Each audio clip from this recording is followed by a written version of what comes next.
राज्यसभानि एमपिनि आचुक थाइनि बागै बिजेपिनि अंगै राजीव भट्टाचार्य नमिनेशन बलाई याफारमानि यागुला सीपीआईएम नि अंगै बातायनाय सुदन दास बहायनो नमिनेशन बलाई याफारका रिटार्निंग अफिसारनि थानि स्रां सालो राज्यसभानि एमपिनि आचुक थाइ बातायनानि बागै असालो बनो लगिरिना बागै फाइ सकपाइजाक सीपीआईएम हास्ते तांफां जितेंद्र चौधरी অবশ্যই রাজ্যসভার ভোট এটা একমাত্র বিধায়করাই তারাই একমাত্র ভোটার এবং এটা রাজনৈতিক লড়াই সেই অঙ্কের হিসাবে অঙ্কের বিচারে সেখানে সংখ্যাটা আমাদের পক্ষে নেই। কিন্তু আমরা যে প্রেক্ষিতে কমরেড সুদন দাসকে আমরা প্রার্থী করেছি, কমরেড সুদন দাস শুধু আমাদের রাজ্যের না, সারা দেশের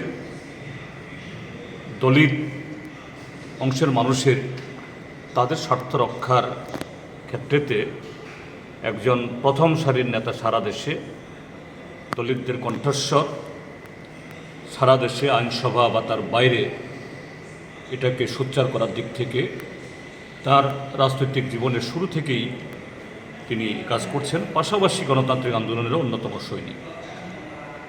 তো সেই হিসাবে এই বিধানসভাতে এই দলিত বা পশ্চাৎপদ অংশের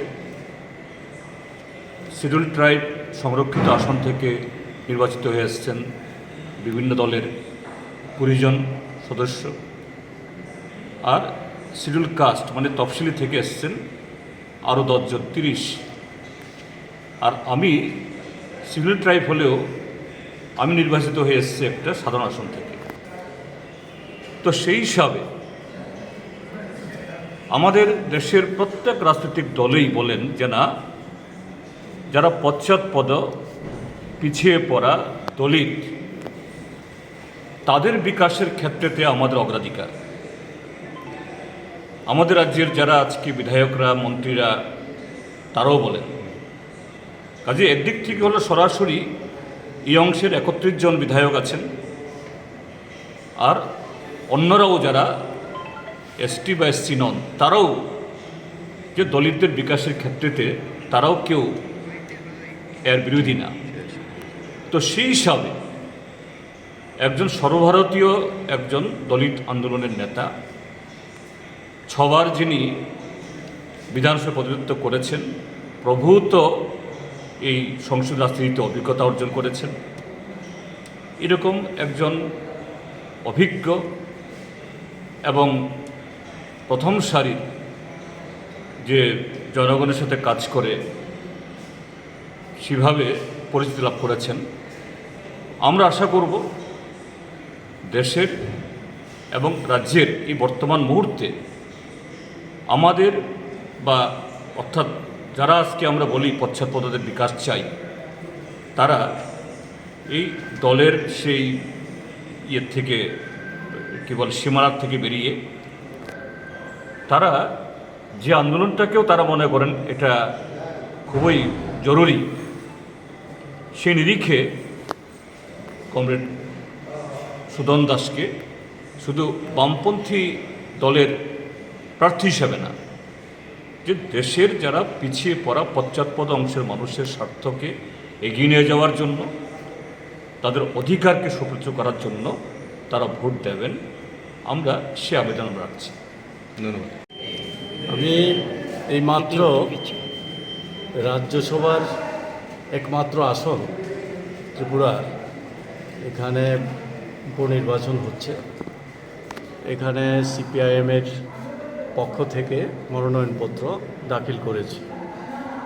তো আমি এটা নিশ্চয়ই আপনারা সকলেই জানেন, আমাদের দেশের সংবিধান অনুসারে গণতান্ত্রিক ব্যবস্থার সর্বোচ্চ স্থান হচ্ছে সংসদ, তার লোকসভা এবং রাজ্যসভা।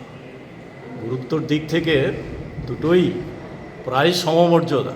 রাজ্যের সামান্য ব্যবধান থাকলেও এই রাজ্যসভাকে উচ্চকক্ষও বলে। এই ধরনের গুরুত্বপূর্ণ জায়গায় যাওয়ার জন্য ত্রিপুরা থেকে একটি আসনের জন্য এই নির্বাচন হচ্ছে। তো আমি সেখানে সিপিআইএমের পক্ষ থেকে মনোনয়নপত্র দাখিল করেছি। একই সঙ্গে আমি আশা করছি যে আমাদের ইন্ডিয়া ব্লকের যারা আছে তাদের কাছে আমি আবেদন করছি, তাদের সঙ্গে প্রাথমিকভাবে কথাও হয়েছে যে তারাও এই সমর্থন আমাদের প্রতি রাখবেন। তো এই নির্বাচন হচ্ছে, এটা রাজনৈতিক লড়াই হবে। আমরা পার্লামেন্টের ভেতরে এবং বাইরে উভয় জায়গাতেই দেশের সংবিধানকে রক্ষা করা, দেশকে শক্তিশালী করা, গণতন্ত্রকে সমৃদ্ধ করা, দেশের উন্নতি বিধান, বর্তমান পরিস্থিতির মধ্যে যা চলছে দেশে সবচেয়ে খারাপ অবস্থা যাচ্ছে, শ্রমিক, কৃষক, বেকার যুবক, সাধারণ মানুষ, জিনিসপত্রের দাম যেভাবে বাড়ছে, এই বিষয়গুলি নিয়ে আমরা যদি পার্লামেন্টে যাই, পার্লামেন্টে যেমন তুলে ধরি, পার্লামেন্টের বাইরেও একই রকম গুরুত্ব দিয়ে সেই কাজগুলি আমরা করছি। তো আমরা এই রাজ্যের এই নির্বাচনে এই আহ্বান রাখব, বর্তমান যে বিজেপি সরকার গোটা দেশের সংবিধানকে যেভাবে পদদলিত করছে, অধিকার কেড়ে নিচ্ছে, বেকার, কৃষক, শ্রমিক, সাধারণ মানুষের উপর যে আক্রমণ নেমে আসছে, তাদের জীবন জীবিকার দুরূহ অবস্থা সৃষ্টি হচ্ছে, এই অবস্থার বিরুদ্ধে বিজেপিকে পরাজিত করাই একমাত্র লক্ষ্য হওয়া দরকার। সেই দিক থেকে আমি আবেদন করব, যারা এখানে ভোটার, মূলত বিধায়করাই হচ্ছে এই রাজ্যসভার ভোটে ভোট দেন, তো সেই সমস্ত দিক থেকে আমি তাদের কাছে আবেদন করব, মানবিকভাবেও আবেদন করব যে আপনারা এগিয়ে আসুন, দেশের এই দুর্দশার থেকে দেশের মানুষকে রক্ষা করার জন্যে আপনারাও আমাদেরকে সাহায্য করুন।